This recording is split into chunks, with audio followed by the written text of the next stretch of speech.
Hey, it's Steve Grant here from Steve Grant Health, and today I'm joined by one of our clinicians and digestive health specialist, Ben Cooper. So in today's video, we are going to be looking at the subject of bone broth, and we're going to be focusing on bone broth's benefits, more specifically with digestive health.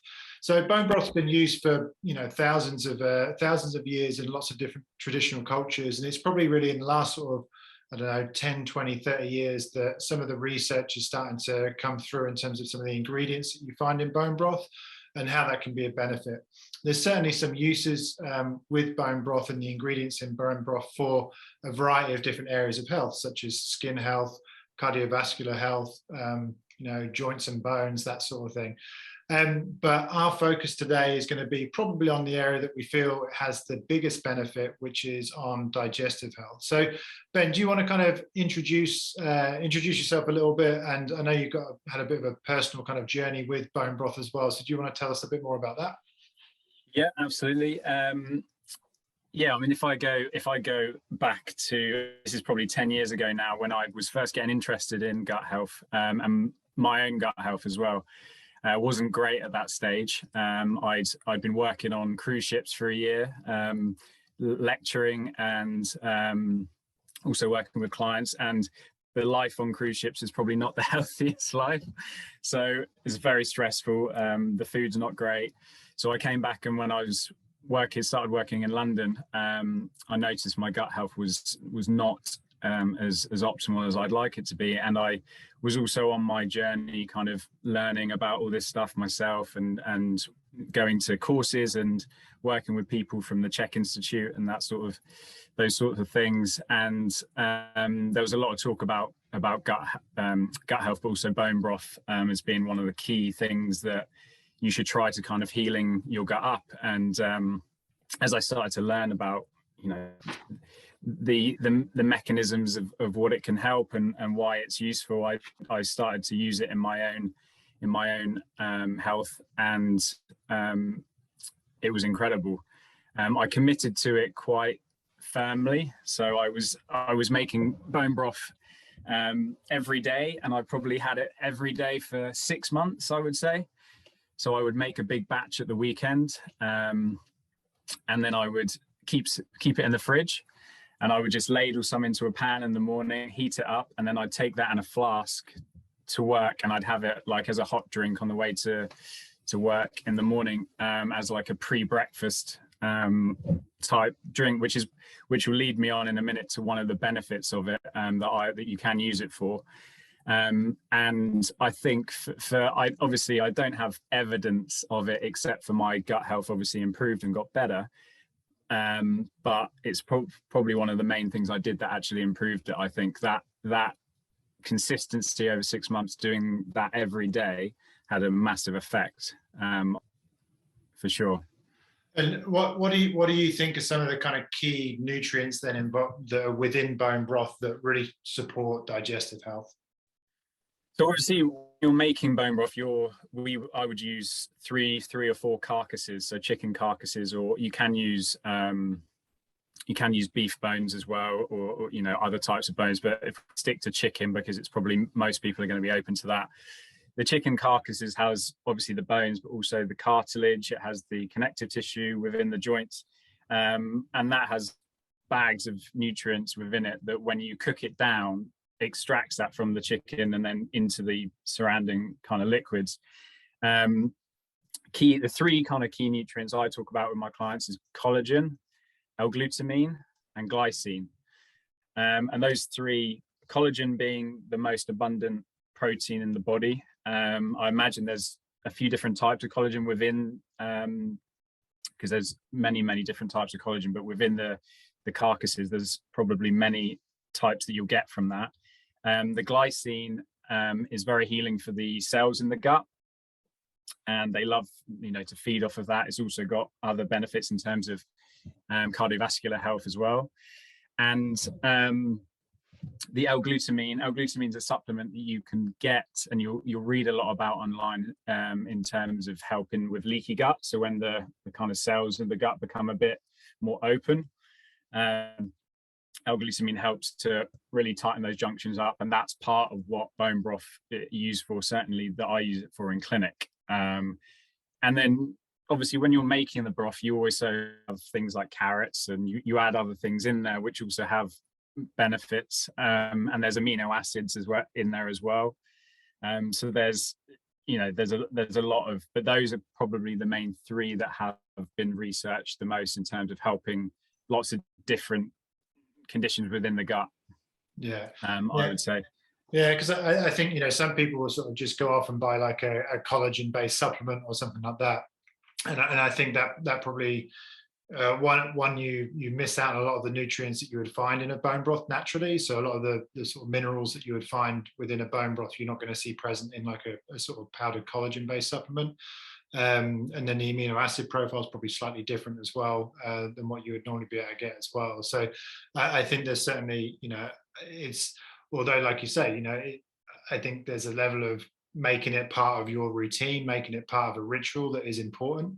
And sometimes to heal, sometimes you have to kind of like, you can't just buy something in a supplement and stick it in a load of water and do it. Sometimes there has to be, a level of commitment, I think, involved in the healing process as well.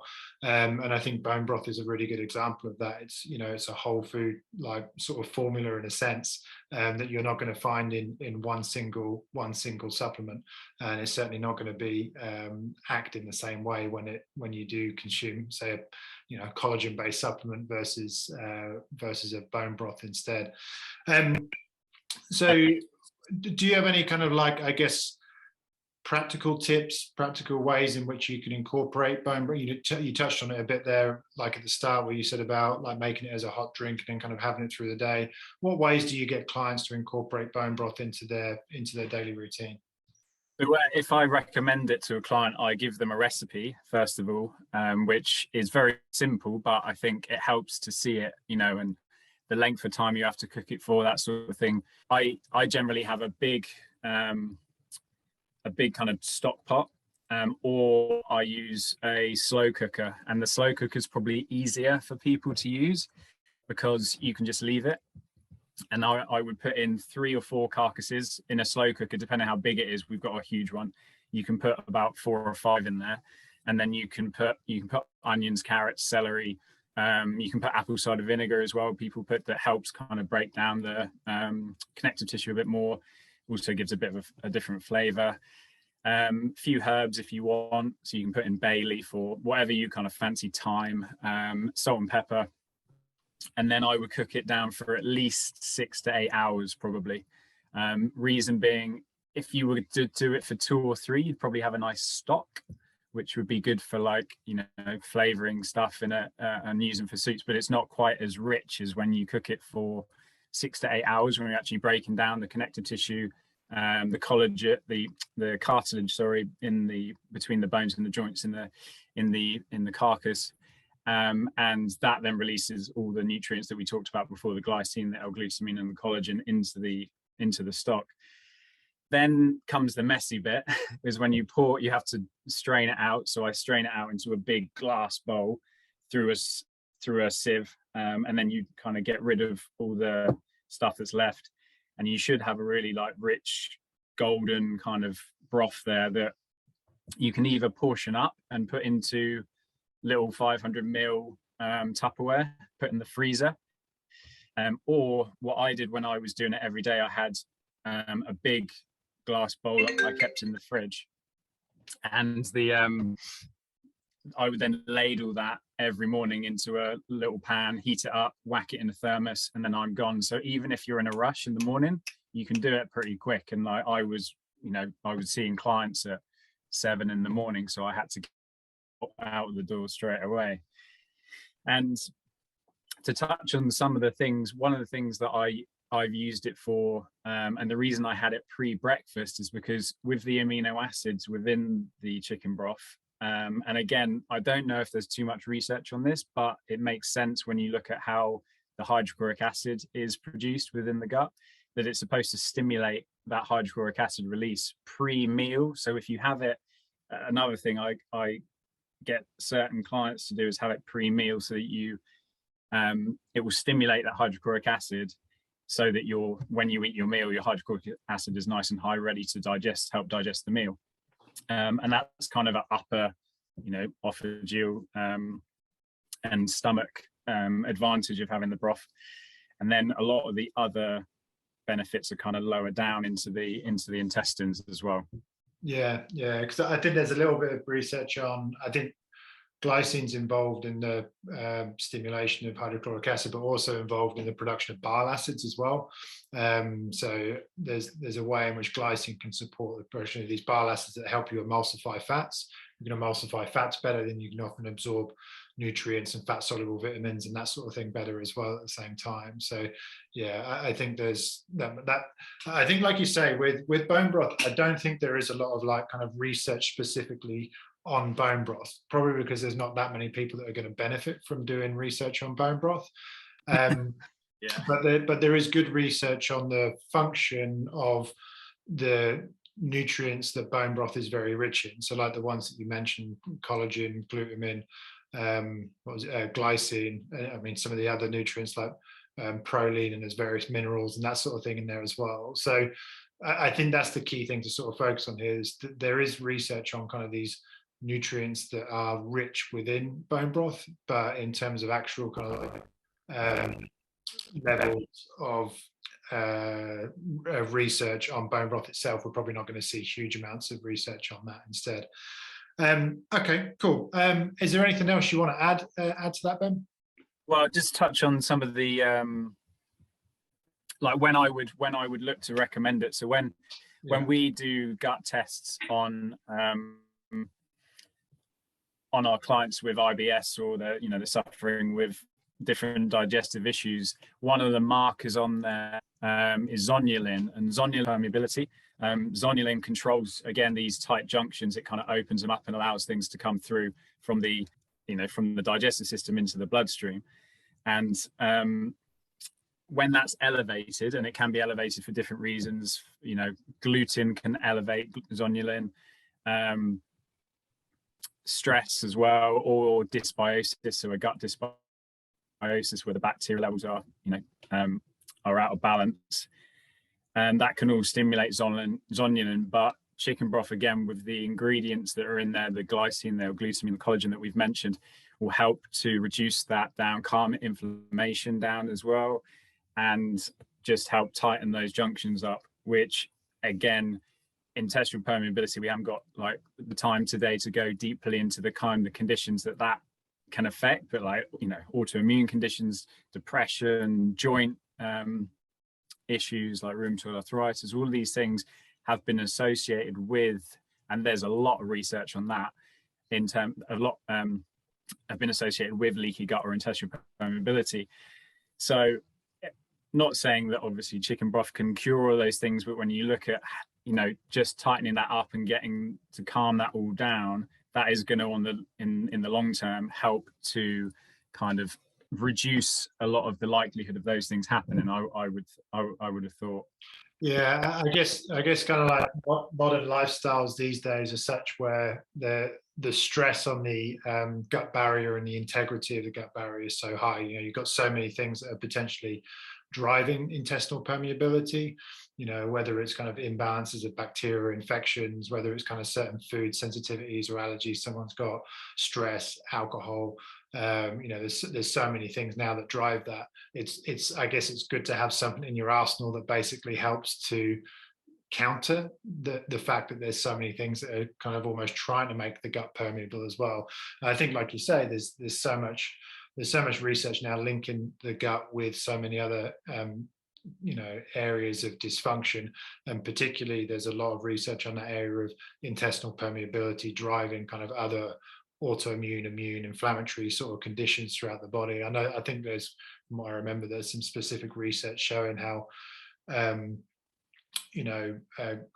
glutamine or glycine specifically can help to reduce the levels of lipopolysaccharides, this sort of like bacterial byproduct that can get into the bloodstream from gut permeability that often then triggers off these sort of chronic inflammatory or chronic autoimmune type conditions as well. So, there's certainly, I think when I always look at stuff, I'm always like, Is there any potential risk of someone incorporating a recommendation like this, and is there any potential benefit? And I think the risk reward ratio on something like bone broth, I think the reward far outweighs any sort of like potential risk with it. I guess it's just more the time factor that some people will just be a bit more challenged by, and I think that's probably sometimes like you say, having those tips to be able to do this maybe on a weekly ritual basis, using a slow cooker, finding the most simplistic way that you can make it part of your routine.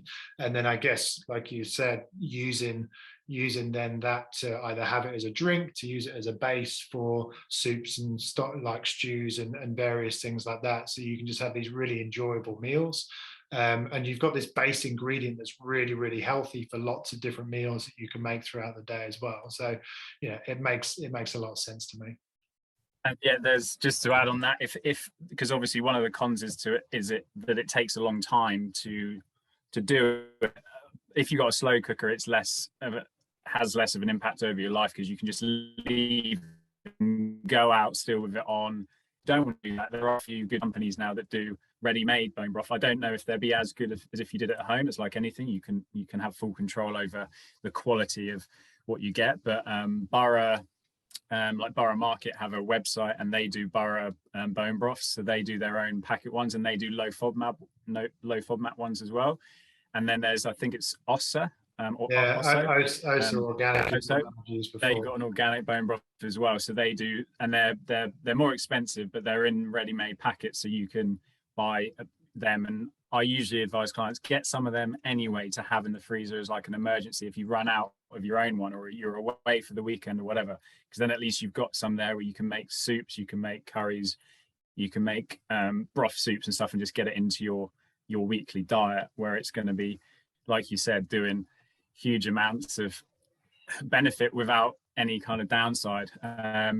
However, with one point on that is if there is one, if you've got a dysbiosis where you've got a hydrogen sulfide excess, there may be issues sometimes with bone broth, and you might get excessive gas produced from the hydrogen sulfide producing bacteria. But still, in my experience, when I've had clients that have had that, as long as they don't have loads of bone broth, the benefit of it is still there, and they don't get too much of a kickback from that. But it can, there is very small kind of area where you might get a bit of excessive gas from bone broth just because of the different types of bacteria that are going on in the gut, but it's very, very small group.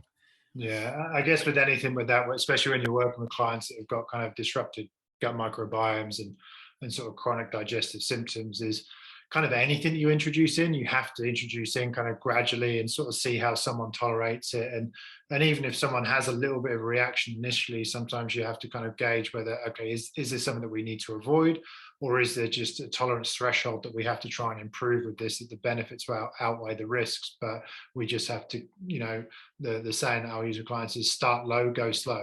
So you just start with a very small amount, and then we just see if we can build that up and build up that tolerance threshold with some people as well. So yeah, but it's definitely a very good point about the kind of hydrogen sulfide. Like you say, very probably niche proportion of people with digestive issues would have that sort of reaction, but it's definitely worth mentioning that as well.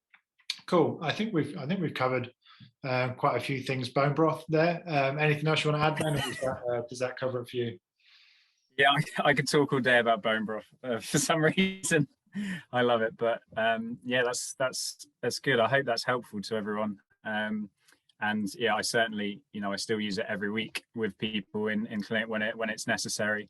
And yeah, I think it's one of those things that should be part of nutritional therapy's armory of things to use in a lot of situations. Yeah, definitely. Well, we might have to grab from you, Ben, is your special bone broth recipe at some point, and see if we can get that up on the website. I know we have like a chicken stock, and we have a beef bone broth recipe on there. But I've heard lots of good things about your special bone broth. So maybe we need that up. Yeah, for sure. Cool, good stuff. Cool. Cheers, Ben. I appreciate your time today. Thanks for going through that, and I'll speak to you again soon. Cheers, mate. Yeah, cheers. Cheers, bye.